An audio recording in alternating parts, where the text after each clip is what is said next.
सर्वशक्तिमान पिता धन्यवाद करते हैं आज के सुंदर बाइबल अध्ययन के लिए। खुदावन हर एक को बड़ी बरकत दे, आशीष करे पिता। यीशु नाम से मांगती हूँ, आमीन। हम पढ़ेंगे नीति वचन का 24 अध्याय।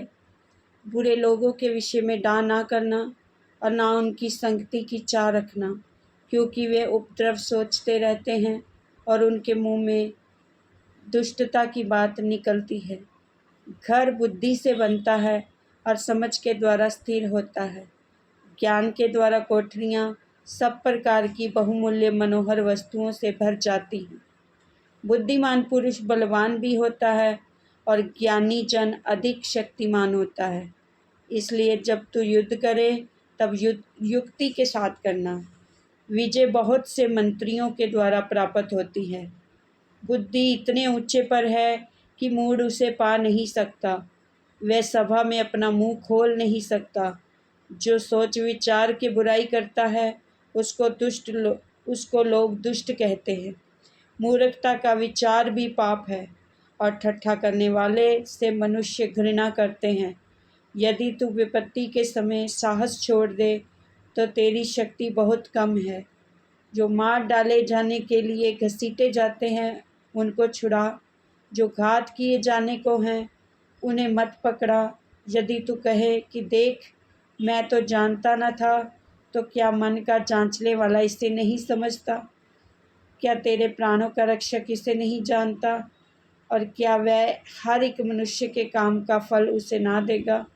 हे मेरे पुत्र, तू मधु खा, क्योंकि वह अच्छा है, और मधु का छत्ता भी, क्योंकि वह तेरे मुंह में मीठा लगेगा। इसी रीति बुद्धि भी तुझे वैसी ही मीठी लगेगी। यदि तू उसे पा जाए तो अंत में उसका फल भी मिलेगा और तेरी आशा न टूटेगी। हे दुष्ट, तू धर्मी के निवास को नष्ट करने के लिए घात में ना बैठ और उसके विश्राम स्थान को मत उजाड़, क्योंकि धर्मी चाहे 7 बार गिरे तो भी उठ खड़ा होता है, परंतु दुष्ट लोग विपत्ति में गिरकर पड़े ही रहते हैं। जब तेरा शत्रु गिर जाए तब तू आनंदित ना हो, और जब वह ठोकर खाए तब तेरा मन मगन ना हो। कहीं ऐसा ना हो कि यहोवा ये देखकर अप्रसन्न हो और अपना क्रोध उस पर से हटा ले। कुकर्मियों के कारण मत कुढ़, दुष्ट लोगों के कारण डाह ना कर, क्योंकि बुरे मनुष्य को अंत में कुछ फल ना मिलेगा। दुष्टों का दिया बुझा दिया जाएगा। हे मेरे पुत्र, यहोवा और राजा दोनों का भय मानना और बलवा करने वालों के साथ ना मिलना, क्योंकि उन पर विपत्ति अचानक आ पड़ेगी, और दोनों की ओर से आने वाली विपत्ति को कौन जानता है। बुद्धिमान के वचन ये भी हैं, न्याय में पक्षपात करना किसी रीति भी अच्छा नहीं।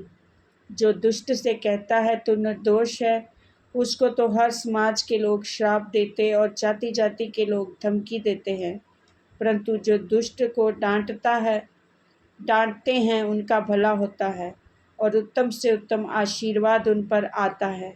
जो सीधा उत्तर देता है वह होठों को चूमता है, अर्थात अपना बाहर का कामकाज ठीक करना और खेत का काम तैयार कर लेना।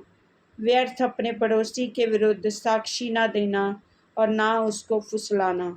मत कह, जैसा उसने मेरे साथ किया वैसा ही मैं भी उसके साथ करूँगा और उसको उसके काम के अनुसार बदला दूंगा। मैं आलसी के खेत के पास से और निर्बुद्धि मनुष्य की दाख की बारी के पास से होकर जाता था, तो क्या देखा कि वहाँ सब कहीं कटीले पेड़ बढ़ गए हैं, और वह बिच्छू पौधों से ढक गई है और उसके पत्थर का बाड़ा गिर गया है। तब मैंने देखा, उस पर ध्यानपूर्वक विचार किया। हाँ, मैंने देखकर शिक्षा प्राप्त की।